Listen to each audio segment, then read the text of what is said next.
নমস্কার বন্ধুরা। তো আজকে হচ্ছে 4 জুলাই।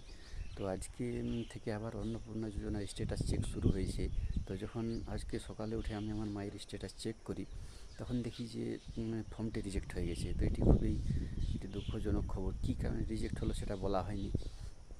তো এরকম অনেকেই যারা আপনাদের রিজেক্ট হয়েছে বা অনেকজনের দেখাচ্ছে যেটা পেন্ডিং আছে, অর্থাৎ টাকা ছাড়া হয়েছে কিন্তু ব্যাংকের কোনো সমস্যার জন্য এখনও টাকা রিসিভ হয়নি, বা কারো কারো পেন্ডিং দেখাচ্ছে যে তার রিজেক্ট হয়নি, অ্যাপ্রুভ হয়েছে কিন্তু টাকাটা তাদের কিছুদিন পরে ছেড়ে দেওয়া হবে। তো এরকম কিছু কিছু 2-3 টাইপের স্ট্যাটাস দেখাচ্ছে। তো যাদের রিজেক্ট হয়ে গেছে তাদের এখন এডিট করাও যাচ্ছে না, আবার রিসাবমিট করাও যাচ্ছে না। যখনই রিসাবমিট করতে যাচ্ছি তখনই দেখছি আধার কার্ড অলরেডি এক্সিস্ট এরকম দেখাচ্ছে।